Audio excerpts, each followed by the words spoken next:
আসসালামু আলাইকুম।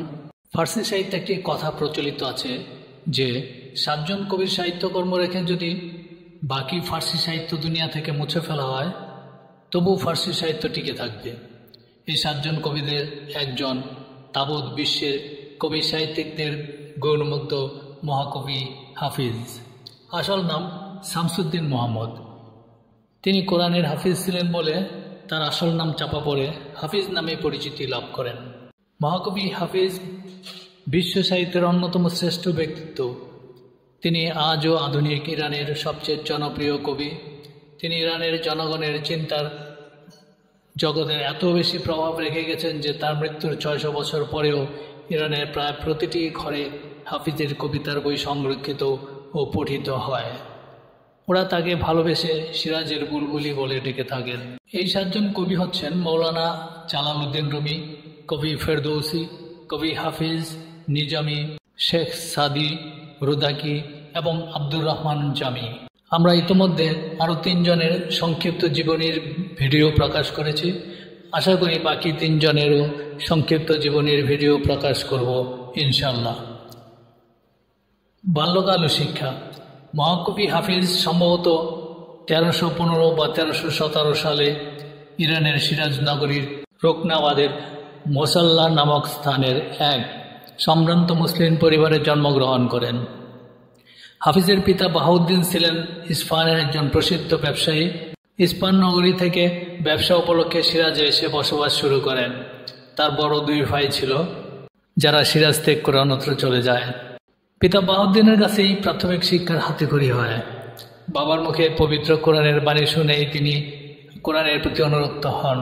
কিন্তু পিতৃবিয়োগ ঘটলে এ সময়ে তার জীবনে ছন্দপতন ঘটে। সংসারের সকল দায়িত্ব বালক হাফিজের কাঁধে এসে পড়লেও বিদ্যা অর্জনে বাধা হয়ে দাঁড়াতে পারেনি। ইরানি লেখক আব্দুল নবীর বর্ণনা মতে তিনি একটি রুটির দোকানে কাজ দেন। কাজের ফাঁকে ফাঁকে নিকটস্থ বিদ্যালয়ে কাওমউদ্দিন আবদুল্লাহ নামে একজন প্রসিদ্ধ আলেমের কাছে প্রাথমিক শিক্ষা লাভের সাথে সাথে পবিত্র কোরআন মুখস্থ করা থেকে কোরআনের ব্যাখ্যা, বিশ্লেষণ ও দর্শন শাস্ত্রেরও জ্ঞান অর্জন করেন। হাফিজের যুগে সিরাজ ছিল ধর্মীয় জ্ঞান ও কবি সাহিত্যিকদের আবাসভূমি। এই বিষয়টি তার শিক্ষা, দীক্ষা ও জ্ঞান অর্জনে বিস্ময়কর প্রভাব বিস্তার করে। এছাড়াও তিনি শামসুদ্দিন আবদুল্লাহ সিরাজি ও কাজী তাজউদ্দিন আব্দুর রহমান ইয়াহিয়ার নিকট থেকে দর্শন ও তাসাউফের জ্ঞান অর্জন করেন। জানা যায় হাফিজ 40 বছর পর্যন্ত বিদ্যা অর্জনে রত ছিলেন। কোনো কোনো জীবনী লেখক বলেন দারিদ্র্যের নিষ্পেষণে হাফিজকে তার জননী অন্য একজন সঙ্গতি সম্পন্ন বণিকের হাতে সমর্পণ করেন। সেখান থেকে হাফিজ পড়াশোনা করার অবকাশ পান। যেভাবে হোক, হাফিজ যে কবি খ্যাতি লাভ করার আগে বিশেষ রূপে জ্ঞান অর্জন করেছিলেন তা তার কবিতা পড়েই বোঝা যায়। হাফিজের মৃত্যুর 100 বছরের মধ্যে তার কোনো জীবনী রচিত হয়নি, কাজে তার জীবনের অধিকাংশ ঘটনা অজানা রয়ে গেছে। হাফিজের কবি প্রতিভা। পাঠ্য অবস্থায় তিনি স্বাভাবিক দক্ষতায় কবিতা রচনা করতে আরম্ভ করেন, কিন্তু তা তেমন সমাদৃত হয়নি। কিছুদিন পরে বাবা কুহি নামক সিরাজের উত্তরে পর্বতের উপরকার এক দরগায় ইমাম আলী নামক এক দরবেশের সাথে তার সাক্ষাৎ হয়। ইমাম আলী হাফেজকে রহস্যময় কোনো ঐশী খাবার খেতে দেন এবং বলেন এরপরেই হাফেজ কবিতা ও গজলের রহস্যপুরীর সব ঐশ্বর্যের অধিকারী হবেন। এই বিবরণ কতটা কল্পনাপ্রসূত তা নিশ্চিতভাবে বলা না গেলেও এটা সত্য যে হাফিজের সমস্ত জীবনী লেখকই এই ঘটনার উল্লেখ করেছেন। শুধু উল্লেখ নয়, বিশ্বাসও করেছেন। হাফিজের অনেক রুবায়াত, গজল, কবিতা হারিয়ে গেছে। হাফিজ তার জীবদ্দশায় তার কবিতা সমূহ সংগ্রহ করে যাননি। তার বন্ধু গুল আন্দামি সর্বপ্রথম তার মৃত্যুর পর দিওয়ান আকারে হাফিজের সমস্ত কবিতা সংগ্রহ ও প্রকাশ করেন। কাজেই মনে হয় হাফিজের 5 শতাধিক যে কবিতা আমরা পেয়েছি তাছাড়া অনেক কবিতা হারিয়ে গেছে বা তিনি সংগ্রহ করতে পারেননি। হাফিজ তার জীবদ্দশাতে ইসলামী বিশ্বে প্রশংসিত হয়েছিলেন। তখন থেকে ব্যাপক বিস্তৃত এ অঞ্চলের কবি, গীতিকার, সাহিত্যিকদের অনুপ্রেরণার উৎস হয়ে ওঠে। তার গান, কবিতা, গজল ধর্মীয় অনুষ্ঠান থেকে শুরু করে যে কোনো সামাজিক অনুষ্ঠানে গীত ও পঠিত হয়ে থাকে। হাফিজ পার্সিয়ানদের সবচেয়ে প্রিয় কবিদের একজন এবং পৃথিবীর বিভিন্ন দেশ ও সংস্কৃতির অনেকে মনে করেন বিশ্ব সাহিত্যের সপ্তাশ্চর্যের একটি কবি হাফিজের কাব্য। 19 শতকের বিখ্যাত আমেরিকান প্রাবন্ধিক, দার্শনিক এবং কবি রাল্ফ ওয়াল্ডো এমারসন এবং 18 শতকের জার্মানির কবি, ঔপন্যাসিক, নাট্যকার, দার্শনিক এবং রাষ্ট্রনায়ক জোহান ওলফগ্যাং ফন গেটে উভয়ে এ বিষয়ে একমত পোষণ করেন এবং এমারসন হাফিজ কবিদের কবি বলে হাফিজকে প্রশংসা করেছেন। গেটে তার সম্পর্কে গভীর অধ্যয়নের পরে বলেছিলেন, হাফিজের কোনো জুড়ি নেই, হাফিজ হ্যাজ নো পিয়ার। জার্মানির জাতীয় কবি গেটে মহাকালের মহাকবি হাফিজ পাঠে মুগ্ধ হয়ে তার সঙ্গে একাত্মতা প্রকাশ করে বলেন, Hafiz let's share all joy and ও as two twin brothers one from two. দেশকালের ব্যবধান ঘুচিয়ে গেটে তাকে নিজের যমজ বলে সম্ভাষণ জানিয়েছেন। রবীন্দ্রনাথ ঠাকুরের পিতা দেবেন্দ্রনাথ ঠাকুর ফার্সি ভাষা জানতেন এবং হাফিজের দেওয়ান থেকে আবৃত্তি করতেন। রবীন্দ্রনাথ ঠাকুর 1932 সালে পারস্য সফরে যাওয়ার সময় সিরাজে হাফিজের সমাধিতে শ্রদ্ধা নিবেদন করেছিলেন। 14 শতাব্দীর ফার্সি কবি হাফিজের রচনা শুধু খুব সুন্দর নয়, এটি দরকারিও। আমেরিকান কবি এবং রহস্যময় কবিতার অনুবাদক ড্যানিয়েল লাডিনস্কি লিখেছেন, হাফিজ আমাদের শিখিয়েছেন কিভাবে আমাদের জীবন সবচেয়ে বেশি সুখী ও সুন্দর করা যায়। ভারতের সাবেক প্রধানমন্ত্রী অটল বিহারী বাজপেয়ী হাফিজের সমাধি পরিদর্শন করেছিলেন।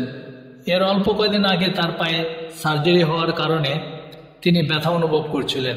গাইডরা তার মন ভালো করতে হাফিজের কবিতা সম্পর্কিত শতাব্দীর পর শতাব্দী ধরে মধ্যপ্রাচ্যে চলে আসা স্থানীয় একটি বিশ্বাসের কথা শোনান যে কেউ মনে কোনো গোপন ইচ্ছা নিয়ে হাফিজের কবিতার বইয়ে যে কোনো পৃষ্ঠা খুললে যে কবিতা দেখা যাবে তাতে সেই ইচ্ছা সম্পর্কিত ইঙ্গিত পাওয়া যাবে, এবং হলো তাই। এতে তিনি এত আবেগপ্রবণ হয়ে পড়েন যে অনেকক্ষণ একা তার কবরের পাশে বসে নীরবে অশ্রুপাত করেন। বলা হয়ে থাকে, মহারানী ভিক্টোরিয়া সমস্যা উত্তরণে কখনো কখনো হাফিজের লেখনীর শরণাপন্ন হতেন। তাই ইরানিরা তাকে লিসানুল গায়েব বা অদৃশ্যের বাণী, তরজামুল আসরার, রহস্যের মর্ম সন্ধানী বলেও সম্বোধন করেন। আমাদের জাতীয় কবি নজরুল ইসলামও হাফিজ পাঠে মুগ্ধ হয়েছিলেন। তিনি সরাসরি ফার্সি ভাষা থেকে হাফিজের কবিতা বাংলায় অনুবাদ করেছিলেন। হাফিজের কাব্যে কোরআনের প্রভাব।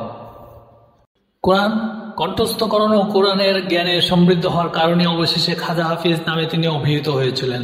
পবিত্র কোরআন মুখস্থ করে কোরআনের ব্যাখ্যা, বিশ্লেষণ ও দর্শন শাস্ত্রেরও জ্ঞান অর্জন ছাড়াও তাসাউফের জ্ঞান অর্জন করেন।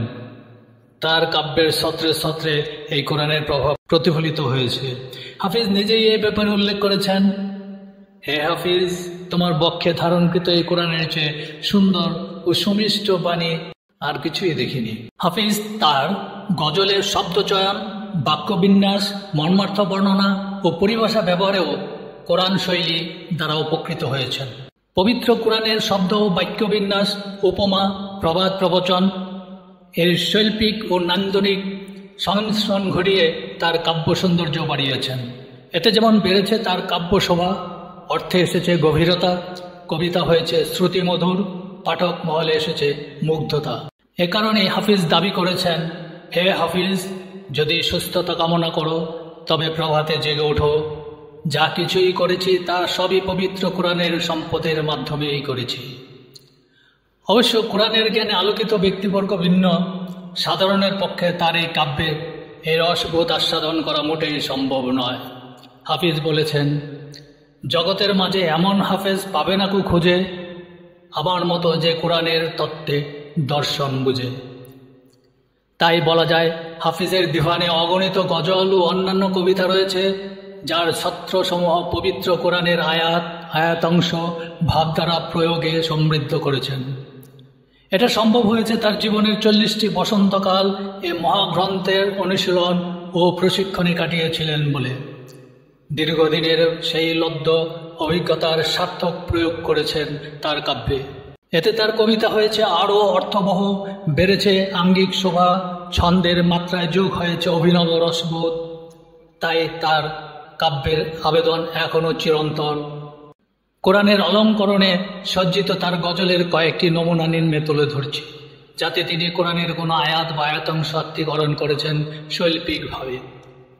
সামান্য বিরক্তিতে দ্রুতই করো না তিরস্কার আমায়, হাফিজ শুরু করো তোমার বক্তব্য বিসমিল্লায়। দুনিয়ার কূট কৌশল যত শক্তি পূজা ও পরকালীন ভয়, নত করেনি আমারে কভু মুক্তিদাতা এ ফিতনায়, তাবারাক আল্লাহ, আল্লাহ বরকতময়। কেটে গিয়েছে যন্ত্রণা যত কদরের মহিমায়, ফজরও তারইবে বহমান রজনী প্রশান্তিময়। চিরন্তন হয়েছে আরাম আয়েশ মোর প্রিয়ার সান্নিধ্য কামনায়, সার্থক হয়েছে সকল প্রত্যাশা মোর, পর আলহামদুলিল্লাহ। আরও অনেক উদাহরণ দেওয়া যায়। হাফিজের ধর্মবিশ্বাস। হাফিজ তার কাব্যে সুরা, সাকি প্রভৃতি শব্দ কতটা রূপক বা প্রকৃত অর্থে ব্যবহার করেছেন তা নিয়ে আলোচনার অবকাশ আছে বলে অনেকে মনে করেন। গোড়াপন্থীরা যাই বলুক, হাফিজ যে একজন ধর্মপ্রাণ ক্ষুধাভক্ত মুসলমান ছিলেন, তার রচিত কাব্যের বহু স্থানে সেই সত্য বিক্ষিপ্তভাবে রয়েছে। এ প্রসঙ্গে হাফিজের ইন্তেকালের পর জানাজা নিয়ে গোড়াপন্থী ও হাফিজের ভক্তদের মধ্যে যে বিরোধ উপস্থিত হয়েছিল তা উল্লেখযোগ্য। গোড়াপন্থীরা হাফিজকে ধর্মদ্রোহী, শরাবখোর বলে তার জানাজা দিতে অস্বীকার করে এবং এ নিয়ে হাফিজের ভক্তবৃন্দের সাথে তাদের বিবাদ ঘটে। কতিপয় লোকের হস্তক্ষেপের ফলে এই সিদ্ধান্ত গৃহীত হয় যে হাফিজের রচিত কবিতা একত্র করে সেখান থেকে যে কোনো একটি কবিতা তুলে দেখা যাক, এ সম্বন্ধে তিনি কিছু লিখে গেছেন কিনা। তাই করা হলো এবং যে কবিতাটি প্রথম তুলে নেওয়া হলো তা হলো হাফিজের জানাজা থেকে ফিরে যেও না ভাই, যদিও সে পাপে মগ্ন রয়েছে তথাপি বেহেশতে পাবে ঠাই। এই কবিতা উদ্ঘাটনের পর হাফিজকে লিসানুল গায়েব বা অজ্ঞাতের বাণী, তর্জমানুল আসরার বা রহস্যের মর্মসন্ধানী বলেও সম্বোধন করেন। হাফিজ তার গজল ও রুবাইগুলিতে বিশুদ্ধ প্রেমের মাহাত্ম্য ও আল্লাহর প্রাপ্তির তথা আল্লাহর নৈকট্য লাভের উপায় বর্ণনা করেছেন। হাফিজের কাব্যে কোথাও ধর্মের ভান বা প্রতারণার অবকাশ নেই। তার মতে আল্লাহর প্রেমে অবগাহন করে যে নিজেকে বিলীন করে দিতে পারে সেই প্রকৃত আল্লাহ প্রেমিক। ধর্মের নামে প্রতারণা বা ভান করা সম্পর্কে হাফিজ বলেন, কপটতা ও প্রতারণার আগুন ধর্মের চাদরকে অবশ্যই জ্বালিয়ে ফেলবে। হে হাফিজ, এ দরবেশী পোশাক পরিত্যাগ করে সামনে অগ্রসর হও। তাই নিঃসন্দেহে বলা যায় হাফিজ ছিলেন একজন খাঁটি সুফি মুসলিম। মৃত্যু। হাফিজের বন্ধু তার কবিতা সময়ের সংগ্রাহক গুল আদনাবের মতে হাফিজ 1389 সালে মৃত্যুবরণ করেন। হাফিজকে এক দ্রাক্ষাকুঞ্জে সমাহিত করা হয়। সে স্থান আজও হাফিজিয়া নামে প্রসিদ্ধ। দেশ বিদেশ হতে লোক এসে আজও কবির কবরে শ্রদ্ধাঞ্জলি অর্পণ করেন। হাফিজ নিজের সম্বন্ধে বলে গেছেন, আমার গোড়ের পার্শ্ব দিয়ে যেতে চেয়েও আসিস তুমি, এ গোড় হবে ধর্মস্বাধীন নিখিল প্রেমিক তীর্থভূমি। আজ সত্যই হাফিজের কবর নিখিল প্রেমিকের তীর্থভূমি হয়ে উঠেছে। সম্মাননা। 1971 সালে সোভিয়েত ইউনিয়ন ফার্সি কবি হাফিজের 650তম জন্মবার্ষিকী শিরোনামে একটি ডাকটিকিট প্রকাশ করেছিল। মহাকবি হাফিজের প্রতি জার্মানির জাতীয় কবি গেটের অসাধারণ শ্রদ্ধার কারণে হাফিজ ও জার্মান জনগণের কাছে ভালোবাসার মানুষে পরিণত হন। হাফিজ বা গেটে কেউই পৃথিবীতে নেই, তবু এই দুই মহান ব্যক্তিত্বকে শ্রদ্ধা জানাতে গেটের জন্মস্থান ওয়েমার সিটিতে একটি মনুমেন্ট তৈরি করা হয়। সেখানে একটি গ্রানাইট পাথর খণ্ড কেটে মুখোমুখি দুটি চেয়ার বানানো হয়েছে। এর মাধ্যমে প্রখ্যাত দুই কবির আত্মিক ঘনিষ্ঠতা তুলে ধরা হয়েছে। বলা হচ্ছে সম্পূর্ণ ভিন্ন সংস্কৃতির জন্ম, পৃথিবীর দুই প্রান্তের দু বিখ্যাত কবি সামনাসামনি বসে পূর্ব পশ্চিম নিয়ে আলোচনা করছেন। যদিও দুজনের এ পৃথিবীতে আসা চিরবিদায়ের সময় ও দুদেশের ভৌগোলিক দূরত্বের ব্যবধান যথাক্রমে কয়েক শত বছর ও হাজার মাইল। 2000 সালে যৌথভাবে মনুমেন্টের উদ্বোধন করেন ইরান ও জার্মানির সরকার প্রধান। ধন্যবাদ।